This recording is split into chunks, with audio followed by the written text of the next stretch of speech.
Una donna di 50 anni di Palma di Montechiaro è stata ricoverata all'ospedale di Agrigento al San Giovanni di Dio per delle ustioni riportate sul volto e sulle spalle dopo essere stata aggredita dall'ex compagno. L'incidente è avvenuto in via Fiume d'Italia a Palma di Montechiaro, nell'Agrigentino, dove sono accorse diverse pattuglie della Polizia di Stato e i Carabinieri. La cinquantenne è stata raggiunta in varie parti del corpo dall'acido lanciato dal marito. Anche lui è rimasto ustionato alle mani. I due si erano separati da un po' di tempo e la donna, avviando l'iter del codice rosso, era stata trasferita ed alloggiata in una comunità protetta. Stamani la cinquantenne è andata nella sua ex abitazione in via Fiume d'Italia per prendere dei vestiti ed il marito, nascosto dietro la porta, ha attaccato la coniuge quando ha varcato l'uscio gettandole l'acido. La donna si è difesa ed è nata una colluttazione durante la quale l'acido si è riversato sulle mani dell'uomo. Un noto pregiudicato, Gioacchino Morgana, che è adesso ricoverato al centro grandi ustioni dell'ospedale Cannizzaro di Catania, piantonato dai poliziotti. Su quanto accaduto a Palma di Montechiaro è intervenuto il sindaco Stefano Castellino, che ha dichiarato: la donna ha subito una violenza inaudita e la sua sofferenza ci tocca profondamente. È inaccettabile e ci riempie di sgomento e rabbia.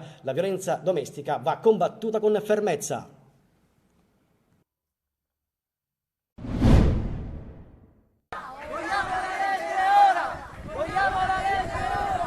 Vogliamo la legge ora, la legge per combattere il crack. Un corteo che si è snodato per le vie del centro di Palermo ed è arrivato fino alla sede dell'ARS. Una manifestazione per far approvare il DDL dalla dipendenza all'interdipendenza. Una legge che possa permettere di fronteggiare quello che è un fenomeno dilagante, come nel quartiere Ballarò a Palermo. Presenti anche alcuni politici che stanno ormai battagliando da mesi per l'approvazione della legge. Questo disegno di legge firmato da tutti i gruppi politici, indistintamente, deve avere una maggiore input, perché è vero che è stato presentato 6 mesi fa, è vero che il governatore Schifani ci ha rassicurato sulla velocità, però bisogna fare presto perché siamo in ritardo. È una legge appunto che deve sostenere, oltre che recuperare i figli, recuperare anche le famiglie stesse che vengono distrutte da questo male che è difficilissimo da curare. Per cui abbiamo bisogno urgentemente di queste strutture sanitarie, sociali e di fare prevenzione seria nelle scuole e nelle università. Un corteo composto da tantissime persone che ha raggiunto l'ARS intorno alle 17:30, tantissimi residenti non soltanto del quartiere Ballarò ma anche persone come il padre di Giulio che ha appunto perso il figlio proprio a causa del crack. C'è una grande partecipazione soprattutto di giovani e questo è importante perché vuol dire che stanno affrontando con grande coscienza questo fenomeno. Vogliamo la legge ora! Vogliamo la legge ora! Vogliamo la legge ora! Vogliamo la legge ora! Sono i miei eroi, sono gli eroi dell'Italia, sono gli eroi dell'Europa. Il pensiero rivolto a Falcone e Borsellino, giudici eroi che portano alto il nome della Sicilia in tutto il mondo.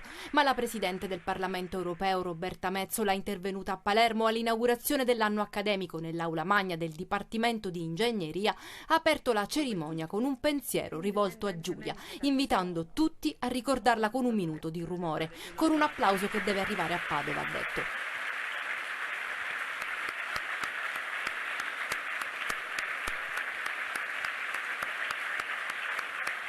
Ha parlato anche degli immigrati e dei loro viaggi della speranza, del popolo ucraino, ribadendo la vicinanza dell'Europa, e sulla crisi in Medio Oriente ha detto di portare solidarietà alle vittime con un netto rifiuto al terrorismo. I nostri cuori devono essere abbastanza grandi da prendersi cura di tutte le vittime innocenti e le nostre menti abbastanza razionali di trovare una soluzione di pace a lungo termine.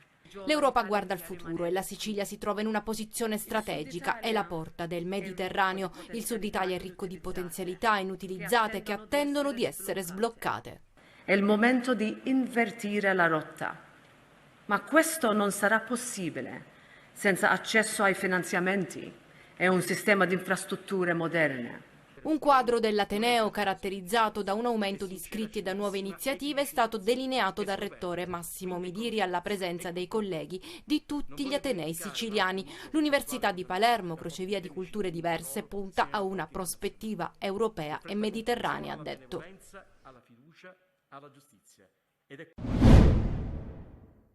Quella di oggi per la sanità è una giornata nera. Medici e infermieri incrociano le braccia per lo sciopero nazionale di 24 ore indetto dai sindacati ospedalieri. Anche la Sicilia ha aderito. Centinaia di medici che oggi non hanno lavorato. Tra le ragioni della protesta, assunzioni di personale, detassazione di una parte della retribuzione, risorse congrue per il rinnovo del contratto di lavoro, tagli alle pensioni. Ma il grande problema che attanaglia la sanità siciliana è la mancanza di medici. Mancano i medici, ma non soltanto nei pronto soccorso, dove siamo circa la metà delle presenze rispetto a quelli previsti nelle dotazioni organiche. Oggi fa notizia la disciplina dell'ortopedia.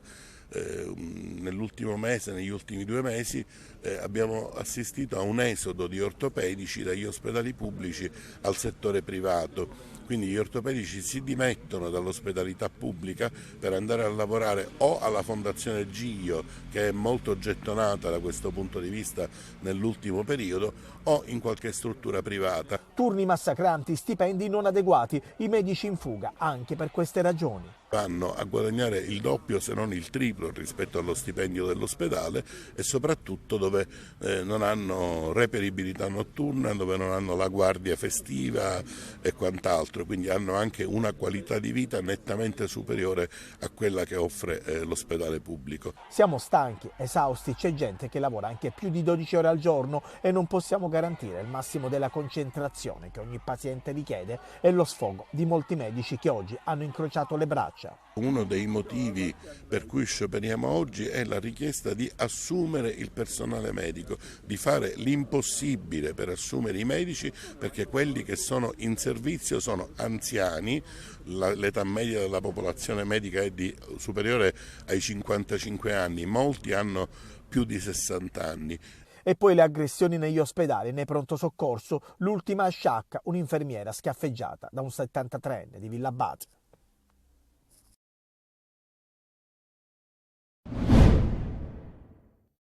L'onda lunga delle elezioni regionali 2017 irrompe a Catania e questa volta coinvolge il vicepresidente vicario del Consiglio Comunale Riccardo Pellegrino, esponente di Forza Italia condannato a 2 anni di reclusione, pena sospesa per corruzione elettorale. Una sentenza, quella del Tribunale di Catania, che alimenta le fibrillazioni, politiche e non, in una città già scossa dalle dimissioni di Angelo Di Martino dai vertici di Confindustria. E dopo la sortita di ieri torna all'attacco il presidente dell'Associazione Antimafia e Legalità, l'avvocato Enzo Guarnera, che chiede a gran voce le dimissioni di Pellegrino. A prescindere dagli effetti della legge Severino si pone un serio problema di etica pubblica. Può Pellegrino restare a ricoprire l'attuale incarico istituzionale? È la stessa classe politica, aggiunge Guarnera, che ogni anno indossa la maschera del perbenismo e commemora il sacrificio di Borsellino e delle altre vittime dell'illegalità mafiosa. Il processo è l'epilogo di un'inchiesta della DIA che portò a scoprire un sistema di compravendita di consensi, 50 euro a voto, in favore di Pellegrino, che per le regionali era candidato nelle liste di Forza Italia.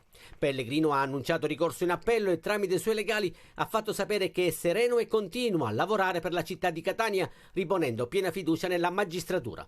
Niente dimissione all'orizzonte e quindi potrebbe ancora ricoprire l'incarico di vicepresidente del Consiglio Comunale. Il condizionale d'obbligo: da un lato la pena sospesa non avrebbe alcun effetto sul ruolo istituzionale, dall'altro ci sarebbe un'interpretazione della legge Severino che potrebbe portarlo alla sospensione dalla carica. L'ultima parola spetterà al prefetto di Catania, Maria Carmela Librizzi.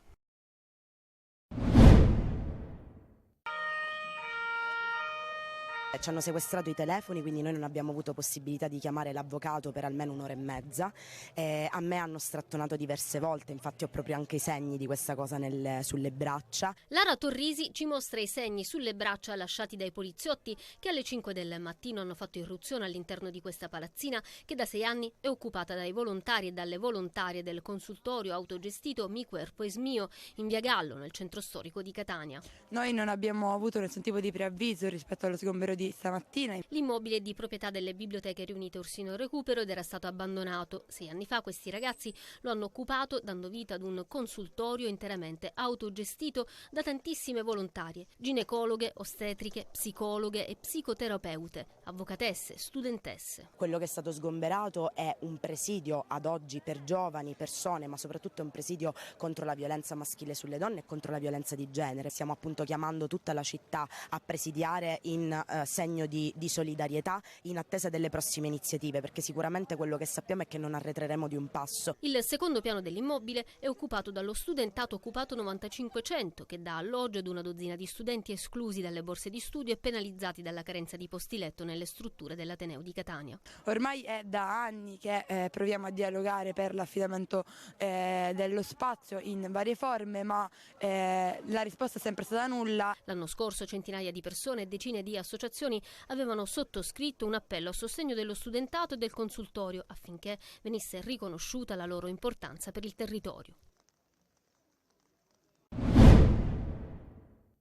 Matteo Messina Denaro, il boss delle stragi, latitante per 30 anni, aveva un forte legame con la giovane Martina Gentile, la figlia della sua amante Laura Bonafede, insospettabile maestra elementare. «È come se fosse mia figlia», scriveva in un pizzino alla sorella. «Se vedessi il suo comportamento ti sembrerei io al femminile. Sentimento ricambiato dalla Gentile. Ti adoro. Sei l'unica persona con cui parlo più liberamente e con cui sono più me stessa». Così la 31enne, oggi arrestata per favoreggiamento della sua latitanza, fermata a Pantelleria dove si trovava per delle supplenze a scuola. Queste le immagini dei carabinieri del ROS che hanno perquisito questa mattina all'abitazione della donna.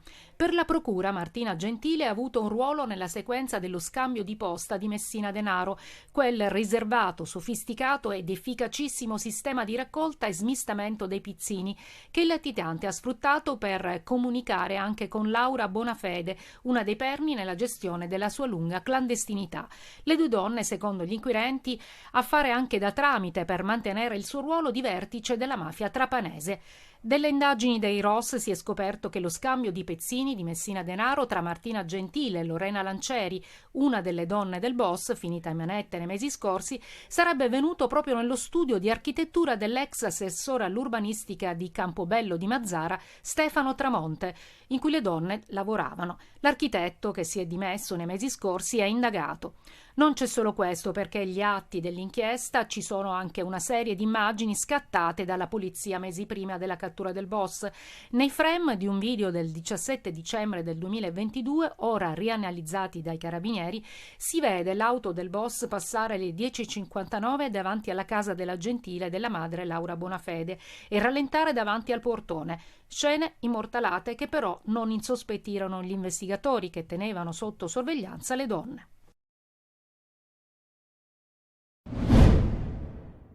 Guidavano nervosamente un veicolo dietro l'altro e alla vista della Guardia di Finanza hanno aumentato la velocità nel tentativo di sottrarsi ai controlli. Un'accortezza che invece è costata cara a due corrieri della droga intercettati dalle fiamme gialle mentre percorrevano la zona industriale di Catania. È a quel punto che è scattata la perquisizione, dall'esito, è il caso di dirlo, stupefacente. Oltre 45 kg di cocaina nascosti in 3 borsoni neri e suddivisi in panetti sono stati rinvenuti nei bagagliai delle 2 auto fermate che ovviamente sono state poste sotto sequestro.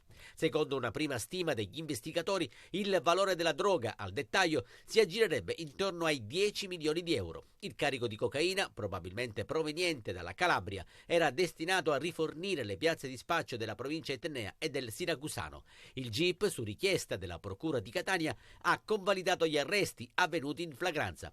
I 2 corrieri sono stati rinchiusi nel carcere di Piazza Lanza. La droga sarà sottoposta ad indagini di laboratorio per essere confrontata con altre partite di cocaina già sequestrate dalle fiamme gialle. Non si rispetta la fede dei devoti. Santa Lucia è Santa Lucia. Il volto di Santa Lucia, modificato e sostituito con quello di persone di etnie diverse.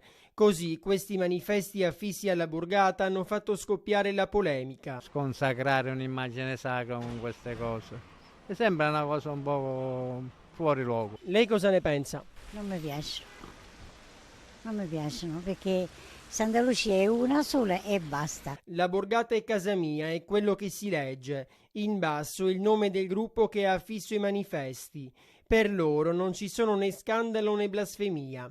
L'obiettivo è quello di rigenerare la borgata, divenuto quartiere multietnico. D'accordo per l'inclusione, però quando si va oltre i limiti dà fastidio. Ecco, in questo caso hanno dato fastidio. Io non sono d'accordo con quello che è stato fatto, però rispetto chi l'ha fatto. La chiesa è la prima casa di accoglienza di tutti, chiunque, e quindi è bello che Santa Lucia si presti. Ma la pensa diversamente l'Arcidiocesi, che in un comunicato definisce questi manifesti inopportuni. Se uno degli obiettivi di Meta Borgata è fare comunità, si legge nella nota, sicuramente in questo caso si è persa un'occasione. È come se fosse, non so, un dispetto. Offendono troppo perché non è giusto. Tutto questo a ridosso della grande festa del 13 dicembre, giorno in cui Siracusa riabbraccerà la sua Lucia.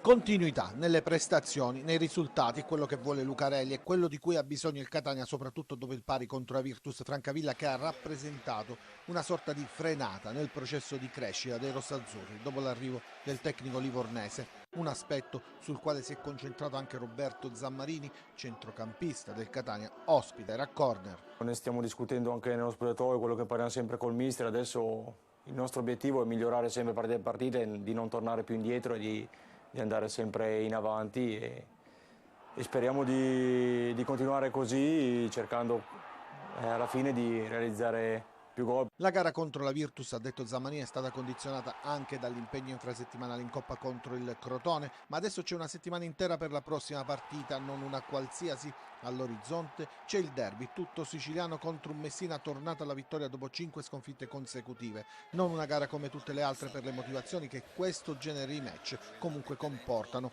Lucarelli in riva allo stretto ci arriva da ex e troverà un ambiente nel quale è stato davvero il comandante, ma che non gli ha perdonato l'approdo al Catania. Troverà una squadra che ha bisogno di punti e di ritrovare quel feeling con l'ambiente che il disastroso mese di novembre ha rovinato, aspetti dei quali dovrà tenere in considerazione il Catania.